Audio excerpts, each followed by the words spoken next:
ನಮಗೆಲ್ಲ ಗೊತ್ತೇ ಇದೆ ಕಳೆದ ಒಂದು ವಾರದಿಂದ ಕಾಂಗ್ರೆಸ್ನಲ್ಲಿ ಯಾವ ವಿಚಾರ ಚರ್ಚೆ ಆಗ್ತಾ ಇದೆ ಅಂತೇಳಿ ಮಾತೆತ್ತಿದ್ರೆ ಸಾಕು dinner politics lunch breakfast Jarkiholi ನಿವಾಸದಲ್ಲಿ ಸಿದ್ದರಾಮಯ್ಯನವರು ಸೇರಿದಂತೆ ದಲಿತ ಸಚಿವರು ಶಾಸಕರದಾಯಿತು. ಹಾಗೆ ಪರಮೇಶ್ವರ್ ನೇತೃತ್ವದಲ್ಲಿ ಒಂದು ನಡೆಯೋದಿತ್ತು. ಹೈಕಮಾಂಡ್ ಅದಕ್ಕೆ ಕೊಕ್ಕೆ ಹಾಕ್ತು. ಸಿಡಿದೆದ್ದು ಬಿಟ್ಟಿದ್ದಾರೆ ದಲಿತ ಸಚಿವರು. ಕೊಕ್ಕೆ ಹಾಕಿಬಿಡ್ತು. ಕಾರಣ ಡಿ ಕೆ ಶಿವಕುಮಾರ್ ಅವರು ಇದನ್ನು ನಿಲ್ಲಿಸಿದ್ದಾರೆ ಅಂತೇಳಿ.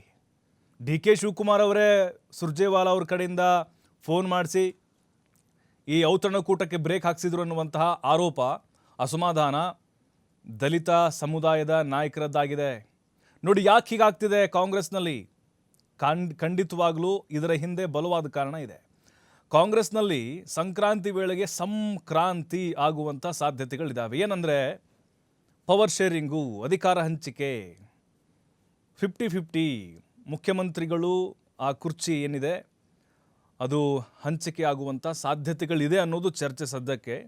ಬಟ್ ಅದು ಕನ್ಫರ್ಮ್ ಅಲ್ಲ. ಯಾಕಂದರೆ ಡಿ ಕೆ ಶಿವಕುಮಾರ್ ಅವರು ಮತ್ತು ಸಿದ್ದರಾಮಯ್ಯ ಅವರ ನಡುವೆ ಹೈಕಮಾಂಡ್ ಮುಂದೆ ಒಂದು ಒಪ್ಪಂದ ಆಗಿದೆ, ಅಧಿಕಾರ ಹಂಚಿಕೆ ಸೂತ್ರ.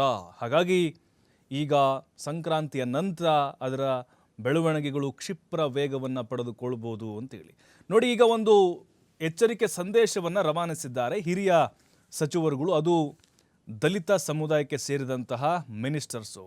ಕೆ ಎನ್ ರಾಜಣ್ಣ ಇರ್ಬೋದು, ಪರಮೇಶ್ವರ್ ಇರ್ಬೋದು, ಎಚ್ ಸಿ ಮಹದೇವಪ್ಪ ಇರ್ಬೋದು, ಜಾರಕಿಹೊಳಿ ಇರ್ಬೋದು. ಅವರ ಸ್ಟೇಟ್ಮೆಂಟ್ಗಳನ್ನ ನೋಡ್ತಾ ಇದ್ದೀವಿ ನಾವು. ನೇರವಾಗಿ ಡಿ ಕೆ ಶಿವಕುಮಾರ್ ಅವ್ರಿಗೆ ಇಲ್ಲಿ ಕೌಂಟರ್ಗಳನ್ನು ಕೊಡ್ತಾ ಇದ್ದಾರೆ, ಎಚ್ಚರಿಕೆಗಳನ್ನು ಕೊಡ್ತಾ ಇದ್ದಾರೆ.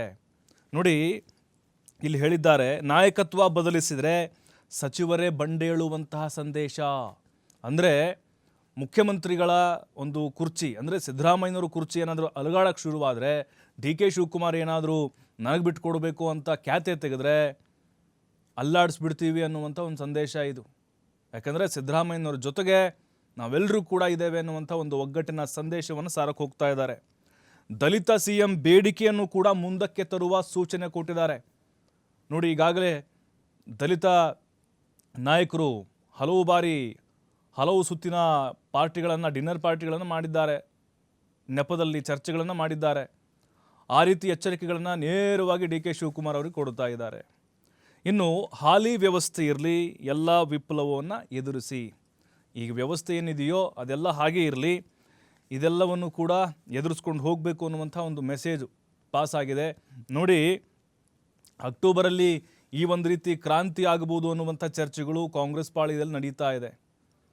ಕಾರಣ ಅಂತ ಹೇಳಿದ್ರೆ ಡಿ ಕೆ ಶಿವಕುಮಾರ್ ಅವರ ಮಧ್ಯಪ್ರವೇಶ. ಯಾಕೆ ಇದಕ್ಕೆ ತಡೆ ಹಾಕಿದರು? SC ವಿರೋಧಿಗಳ ಇವರು.